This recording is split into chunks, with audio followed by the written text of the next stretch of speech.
Today's episode of the Watson Weekly Podcast is sponsored by Commerce Tools. The world of commerce is fast-paced and constantly changing. Commerce Tools, the global leader in commerce and creator of the powerfully composable Mock architecture, enables commerce leaders to turn possibilities into reality. Commerce Tools helps businesses go from underperforming to overachieving, and from keeping up to setting the pace, all at a lower total cost. Go to commercetools.com to learn how to get started. It's June 26, 2023, and this is the Watson Weekly, your essential e-commerce digest. Today on our show, Shop Pay launches for enterprise retailers. FedEx reports its quarterly earnings. New retail sales data from the Commerce Department.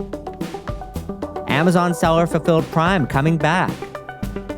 And finally, the Investor Minute, which contains 7 items this week from the world of venture capital, acquisitions, and IPOs.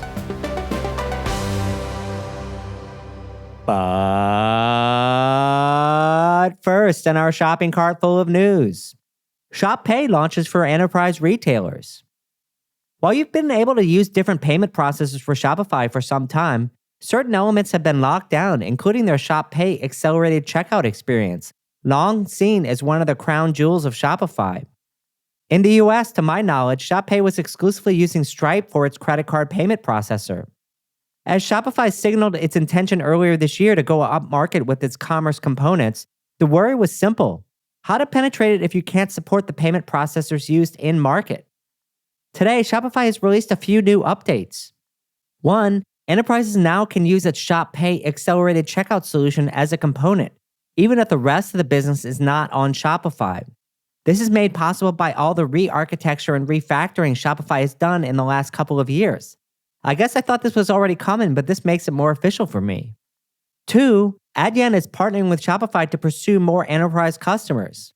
In my opinion, you need payment processor flexibility in the mid-market and certainly in enterprise segments. Why? Rates are paramount. Enterprises have volume-based negotiated rates for payment processors and associated fraud services. Switching is a non-starter. Also, contracts prevent switching.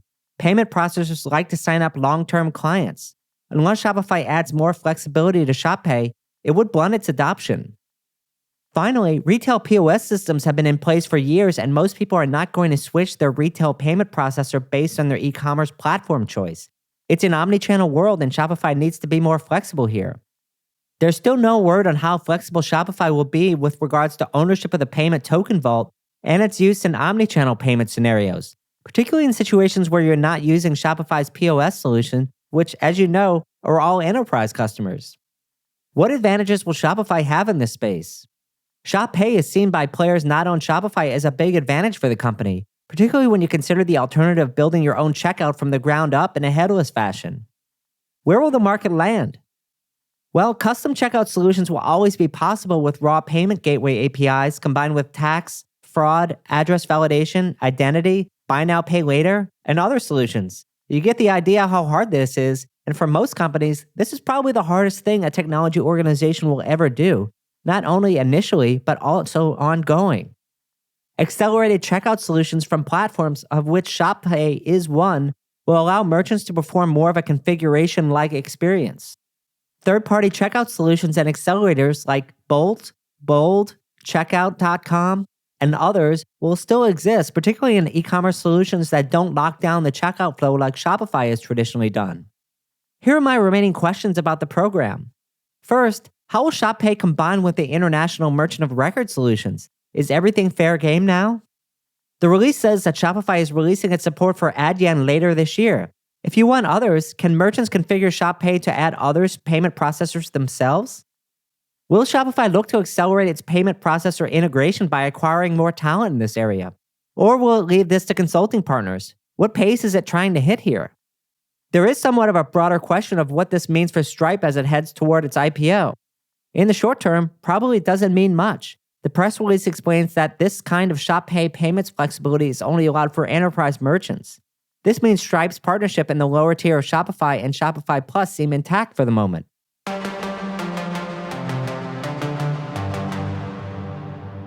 Our second story.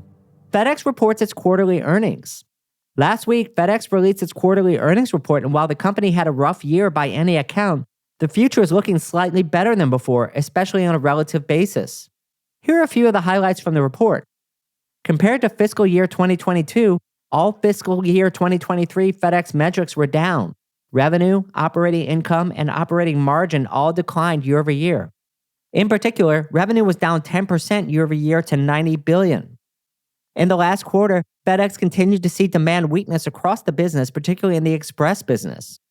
In the next 12 months, FedEx is forecasting a flat to low single-digit revenue growth, permanent cost reductions of almost $2 billion, and capital expenditures of $5.7 billion with a focus on modernization and automation. I find it very interesting that the company is forecasting revenue growth but is not providing any guidance on an operating margin, which is kind of the opposite of what Wall Street wants companies to do right now.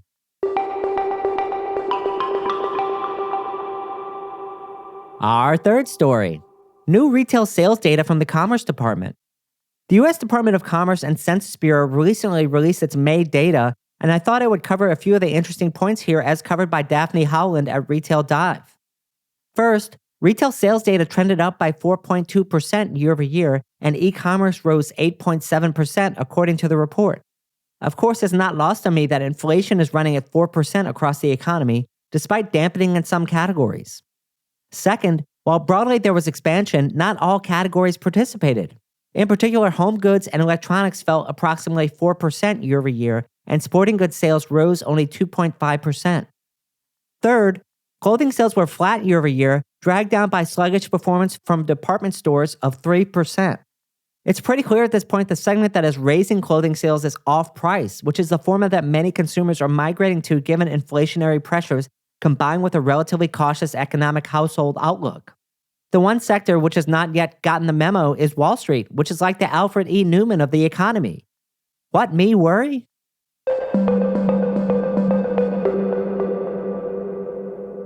And our last story. Amazon Seller Fulfilled Prime looks to make a comeback. In surprising news, Amazon has announced that it's reopening its Seller Fulfilled Prime program, or SFP. This program allowed sellers to use their own third-party facilities to keep their Prime badge while not using Amazon's Fulfillment by Amazon warehouses.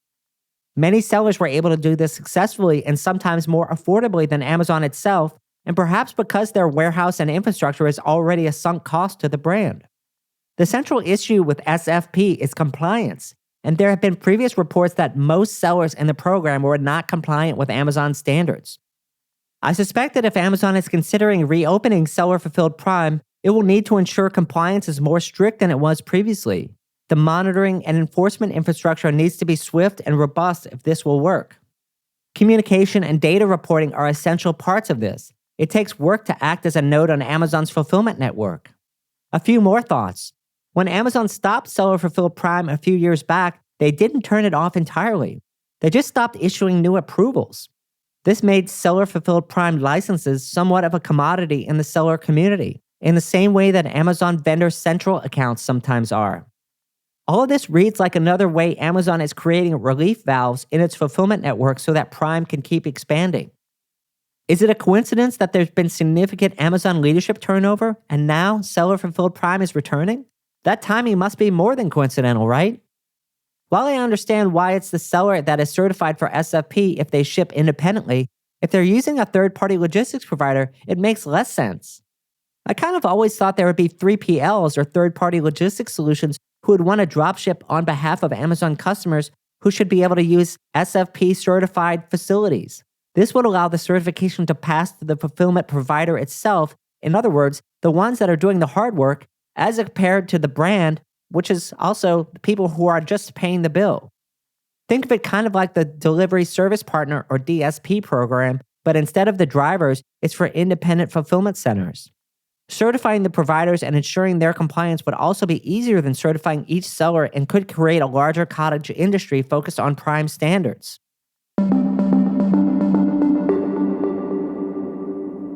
Hey Watsonians, this is Rick. If you haven't joined our community, now's your chance. The RMW Commerce community contains members from all around the world who meet every day to discuss topics we cover on this podcast. Just last week, there was a discussion about generative AI in discovery and e-commerce.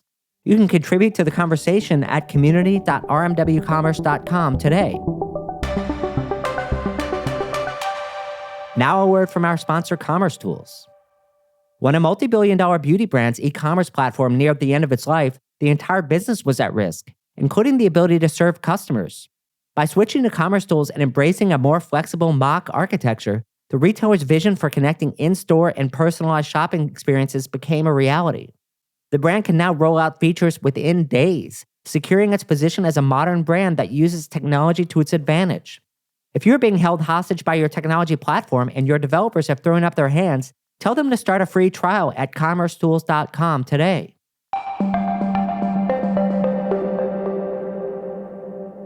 It's that time, friends, for our Investor Minute. We have 7 items on the menu today. First, AI-based inventory optimization provider OneBeat secures a $10 million Series B. The funding was led by Magenta Venture Partners, among others, and the company originated in Israel.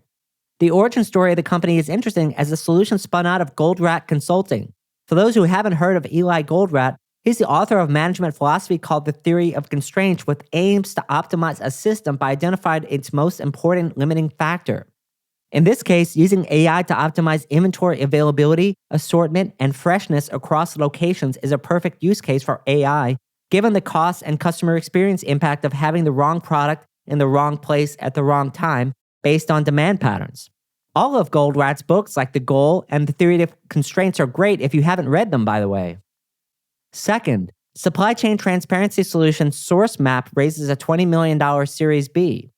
SourceMap provides supply chain mapping, traceability, visualization, and monitoring solutions for brands like Mars, Hershey's, and Williams-Sonoma. With increasing regulatory concerns for things like conflict minerals, responsible sourcing, and other things, it's no surprise that large enterprises need help with this kind of supply chain certification. The funding was led by Energize Ventures. Third, eBay launches Techstars Future of E-commerce Accelerator Program. Techstars has been an accelerator program in the startup space for some time now, and it appears that eBay Techstars will focus on pre-seed companies. This is similar to startup accelerators that Amazon and Walmart have contributed to. Applications will be accepted through July 5th, 2023, but I'm sure there will be more cohorts if you missed this batch. Fourth, cross-border payments provider Kita raises $17 million from investors, including Eric Schmidt. Clearly, the connection to Silicon Valley executive and former Google CEO Eric Schmidt makes this interesting. Kita has aspirations to make cross-border payments as easy as Venmo, which can't make PayPal too happy to hear about. Kita explains that its solution is based on a proprietary payments ledger, which I took to mean not blockchain. My, how far crypto has fallen when Silicon Valley is avoiding all terms related to it. Fifth, Singapore-based cross-border payments company Thune raises $60 million. Thune recently completed its Series C funding in order to scale its capabilities and launch new solutions. And the CEO noted that in the past few years, the company has expanded its mobile wallet network to 3 billion accounts. The funding was led by alternative investment solution provider Marshall Wace. Sixth, digital marketing agency AO2 Management acquires Amazon service provider Seller Labs. Service provider AO2 Management has traditionally been in the e-commerce digital marketing agency and branding space. The new acquisition of Seller Labs services aims to bridge the gap between digital marketing services for e-commerce merchants and those who are on online marketplaces. And finally, shipping provider Octane acquires Return Rabbit. The acquisition of Return Rabbit by Octane is definitely filling a hole in the Octane offering.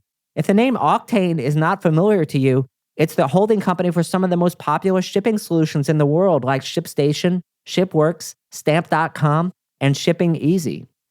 It will be interesting to see how Octane plans to integrate this solution. In the past, Octane has acquired shipping platforms that allowed it to generate more label volume. However, Return Rabbit is early in its development, so the solution choice is curious. It's likely the established returns players were more expensive or not available. That's all for this week. Till next time, Watsonians. Hi, I'm Rick Watson, CEO and founder of RMW Commerce Consulting and host of the Watson Weekly podcast, your essential e-commerce digest. Our production partner for the series is Citizen Race Car. The show is produced by Jose Baez. production manager, Gabriella Montequin. To hear new episodes of the show every Monday morning, subscribe now at rmwcommerce.com/Watson Weekly and wherever you get your podcasts.